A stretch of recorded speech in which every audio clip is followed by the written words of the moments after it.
অবস্থান এই গণহত্যায় জড়িত আওয়ামী লীগ এবং তার দোসরদের বিচার দ্রুত সময়ের মধ্যে শেষ করে তাদেরকে রাজনৈতিকভাবে এই অভ্যুত্থান পরবর্তী বাংলাদেশে নিষিদ্ধ করতে হবে।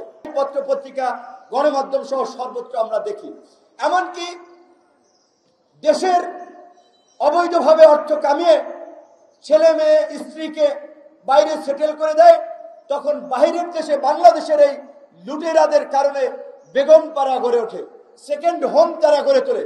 কাজে এই দুর্বৃত্তায়িত রাজনীতির চরিত্র এবং বৈশিষ্ট্যের যদি আমরা বদল করতে না পারি, তাহলে এই জুলাই বিপ্লব ব্যর্থ হবে।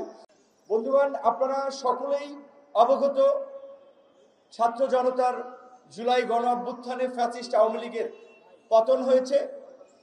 তাদের অধিকাংশ নেতাকর্মী যারা গণ অভ্যুত্থানে নেতৃত্ব দিয়েছে, জড়িত ছিল, গণ অভ্যুত্থানের পাশাপাশি গত 15 বছরে যারা বাংলাদেশকে একটা নির্যাতন নিপীড়নের মাধ্যমে একদলীয় রাষ্ট্রে পরিণত করেছিল, তারা দেশ ছেড়ে পালিয়েছে। কিন্তু তাদের দোসরেরা, তাদের সমর্থকরা এখনো দেশে থেকে চোরা গোপ্তা মিছিল করছে। এবং দুঃখজনক হলে এটা সত্য, 5ই আগস্টের পূর্বে ছাত্র নাগরিক জনতা দলমত নির্বিশেষে যে একটা জাতীয় ঐক্য গড়ে উঠেছে, সেই ঐক্য এখন ফাটল ধরা শুরু করেছে। সেই ঐক্য এখন বিভেদ এবং অনৈক্যে রূপ লাভ করছে। তো আমরা পরিষ্কারভাবেই সকলকে স্মরণ করে দিতে চাই, গণ আন্দোলনের শক্তি সমূহের বিভাজন ফ্যাসিবাদের পুনর্বাসনের সুযোগ সৃষ্টি করবে।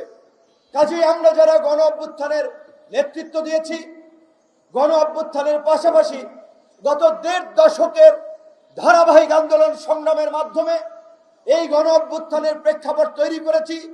যে কোনো বিনিময় মূল্যে তাদেরকে এক থাকতে হবে, ঐক্যবদ্ধ থাকতে হবে।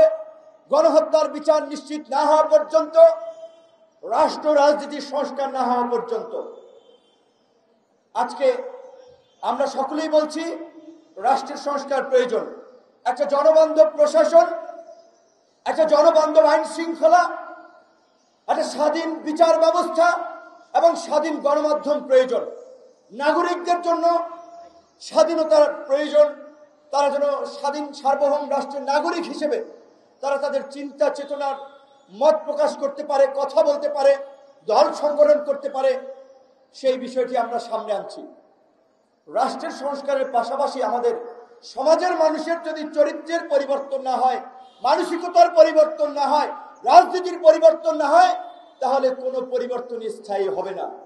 তাই আমরা বলছি রাষ্ট্র সংস্কারের পাশাপাশি রাজনীতির সংস্কার করতে হবে, আমাদের মানসিকতার সংস্কার করতে হবে।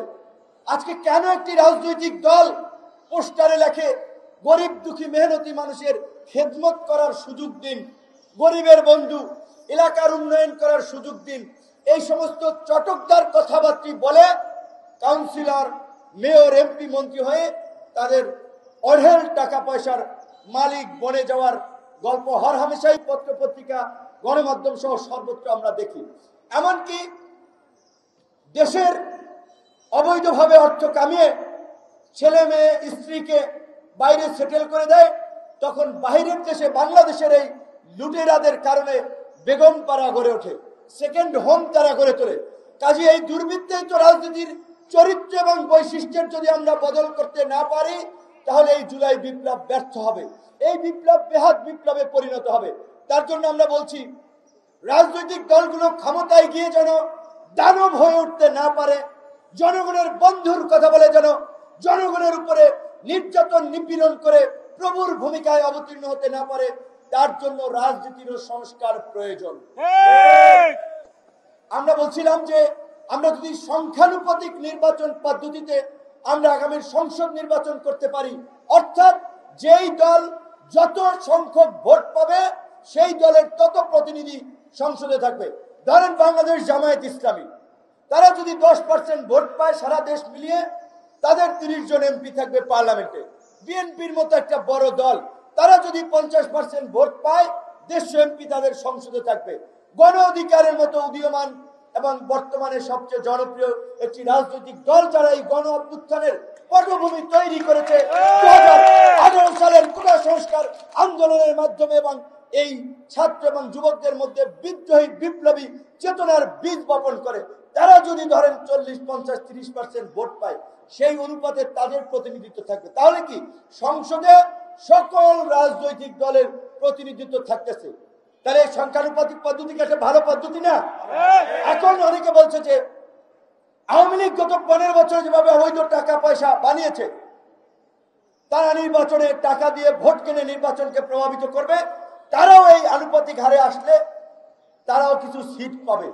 আমাদের পরিষ্কার কথা, আওয়ামী লীগ 14, 18 এবং 24 তিনটা নির্বাচনে জনগণের ভোটাধিকার হরণ করে জনগণকে ভোটের বাইরে রেখে সাজানো পাতানো নির্বাচন করেছে এবং এই ভোটারবিহীন নির্বাচন করে তারা এই দেশকে ভারতীয় একটি অঙ্গরাজ্যে পরিণত করার জন্য ভিন্ন মত এবং বিরোধী মত নির্মূল করে পরিষ্কার অবস্থান। এই গণহত্যায় জড়িত আওয়ামী লীগ এবং তার দোসরদের বিচার দ্রুত সময়ের মধ্যে শেষ করে তাদেরকে রাজনৈতিকভাবে এই অভ্যুত্থান পরবর্তী বাংলাদেশে নিষিদ্ধ করতে হবে। তাহলে আওয়ামী লীগের রাজনীতির কোনো সুযোগ নাই। গতকালকে একটি বিষয়কে কেন্দ্র করে আন্তর্জাতিক অপরাধ ট্রাইব্যুনাল চিফ প্রসিকিউটরের সাথে আমাদের একটি বিষয়ে ভুল বোঝাবুঝি হয়েছে। আমরা আলোচনার মাধ্যমে সম্মত হয়েছি কোনোভাবেই আমাদের ছোটখাটো বিষয়কে কেন্দ্র করে যেন ফ্যাসিস্টরা কোনো কার্যক্রমের সুযোগ না পায়, প্রশ্ন তোলার জন্য সুযোগ না পায়, তার জন্য আমরা যে কোনো মূল্যে অভ্যুত্থানকারী শক্তিসমূহ ঐক্যবদ্ধভাবেই আমরা কাজ করব, গণহত্যার বিচার নিশ্চিত করব এবং আগামীর বাংলাদেশ বিনির্মাণে আমরা একসাথে কাজ করব। যার জন্য আমরা এই পরিবর্তন, সংখ্যানুপাতিক নির্বাচন, সংসদের মেয়াদ 5 বছর থেকে কমিয়ে 4 বছরে নিয়ে আনা কিংবা দ্বিকক্ষ বিশিষ্ট সংসদ এবং সবচেয়ে বড় কথা, এই দেশের 5 থেকে 5.5 কোটি মানুষ যারা দিনে আনে দিন খায়, দৈনন্দিন কাজের উপরে যাদের জীবন নির্ভর করে, তারা রাষ্ট্র সংস্কার বোঝে না, তাদের পেটে ক্ষুধা। কাজে এই যে অভ্যুত্থান পরে একটা সরকার গঠিত হয়েছে, তাদের প্রথম এবং প্রধান কাজ হবে এই জুলাই গণ অভ্যুত্থানে আহত এবং নিহতদের ক্ষতিপূরণ, তাদের মূল্যায়নের পাশাপাশি এই খেটে খাওয়া মানুষ যেন স্বস্তির সাথে বাজার করতে পারে, স্বস্তির সাথে জীবনযাপন করতে পারে, তাদের যেন ক্রয় ক্ষমতার মধ্যে নিত্য প্রয়োজনীয় জিনিসপত্র থাকে, সেটি নিশ্চিত করতে হবে। তার জন্য আমরা পরিষ্কার বলছি, এখন নতুন সরকার গঠিত হয়েছে, তাদের বেশ কিছু পদক্ষেপ আমাদের কাছে ভুল মনে হচ্ছে। তারা সঠিকভাবে পদক্ষেপগুলো গ্রহণ করতে না পারার ফলে কিছু বিতর্ক সৃষ্টি হয়েছে।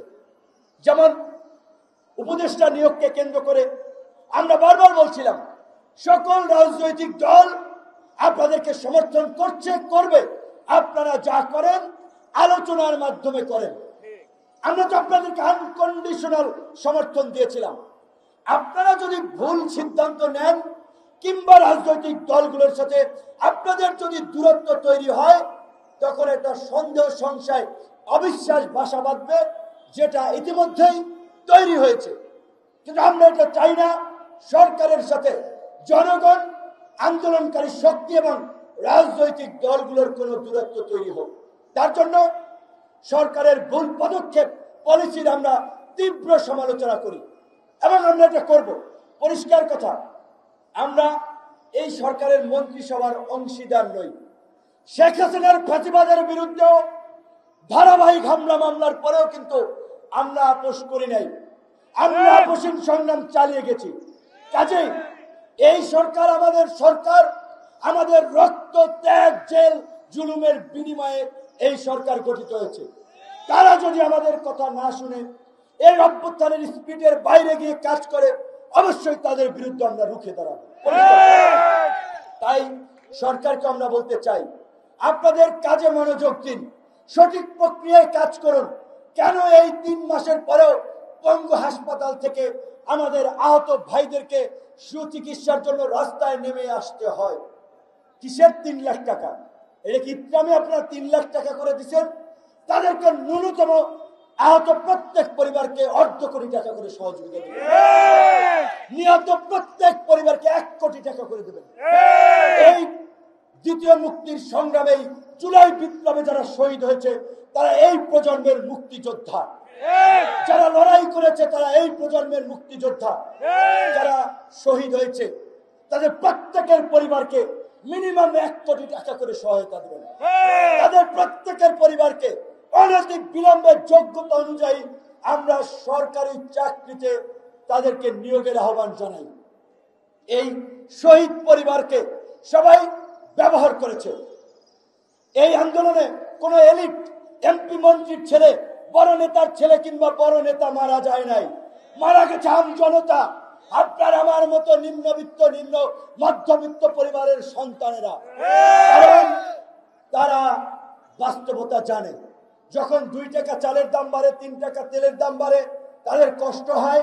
প্রতিবাদে তারা লড়াইয়ের রাস্তায় নামে, যেটা গত 1.5 দশকের ক্ষোভ এবং বঞ্চনার বহিঃপ্রকাশ এই জুলাই গণ অভ্যুত্থানের মাধ্যমে তারা দেখিয়েছে। কাজেই রাষ্ট্র পরিচালনায় এই সাধারণ আম জনতার অংশগ্রহণ নিশ্চিত করতে হবে। উপদেষ্টা পরিষদ বৃদ্ধি করা হচ্ছে, শহীদ পরিবার থেকে ন্যূনতম 2 জনকে উপদেষ্টা হিসেবে নিতে হবে, এটা আমাদের পরিষ্কার দাবি।